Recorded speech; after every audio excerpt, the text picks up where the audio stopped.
Minyak dan gas bumi merupakan hasil dari proses makhluk hidup purbakala yang mati dan terkubur selama jutaan tahun, mendapatkan tekanan dan pemanasan suhu tinggi, lalu kemudian berproses menjadi mineral. Untuk membawa minyak dan gas bumi sampai ke permukaan, dibutuhkan proses yang panjang dan mahal. Industri migas modern membagi proses ini menjadi dua tahap, yaitu tahap eksplorasi dan tahap produksi.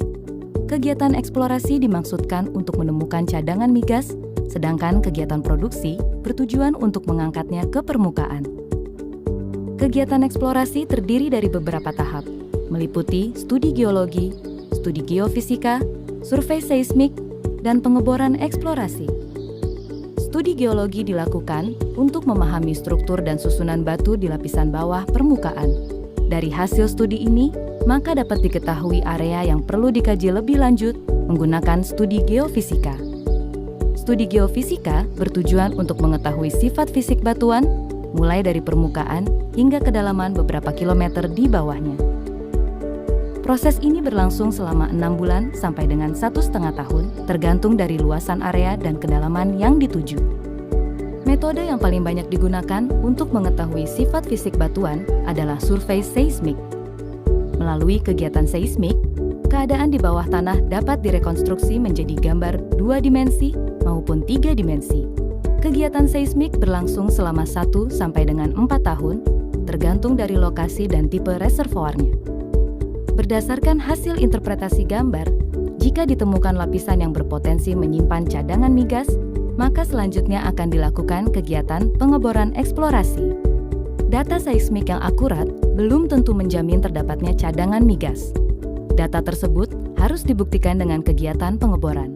Semakin dalam lapisan yang dibor, maka semakin besar biaya yang harus dikeluarkan. Pengeboran merupakan bagian terpenting dalam kegiatan eksplorasi maupun produksi. Lama waktu pengeboran satu sumur bisa memakan waktu 1 sampai 4 bulan. Kegiatan eksplorasi mengandung resiko dan ketidakpastian yang sangat tinggi. Oleh sebab itu, dibutuhkan modal yang sangat besar, teknologi yang canggih, dan sumber daya manusia yang berpengalaman. Resiko terburuk dari kegiatan pengeboran adalah dry hole atau tidak ditemukannya cadangan migas. Akan tetapi, keduanya tidak dapat ditemukan tanpa melalui kegiatan eksplorasi. Jika kegiatan eksplorasi berhasil, kegiatan dapat dilanjutkan dengan tahap pengembangan atau produksi. Kegiatan ini mencakup pengeboran sumur, pengembangan, serta pembangunan fasilitas produksi. Kegiatan produksi mengangkat minyak dan gas bumi ke permukaan. Aliran migas akan masuk ke dalam sumur, lalu dinaikkan ke permukaan melalui tubing. Minyak dan gas bumi kemudian dialirkan ke sumur, lalu naik ke permukaan melalui pipa salur.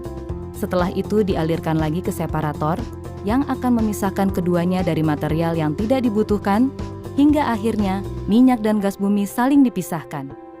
Proses ini biasanya memakan waktu 6 bulan sampai dengan 3 tahun.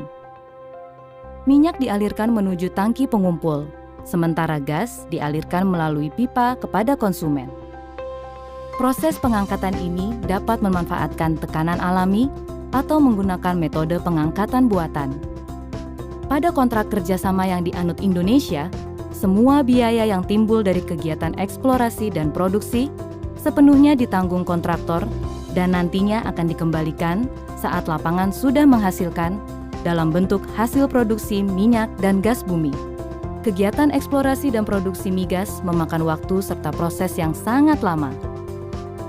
Minyak dan gas bumi yang saat ini kita nikmati merupakan hasil dari eksplorasi dan produksi selama puluhan tahun.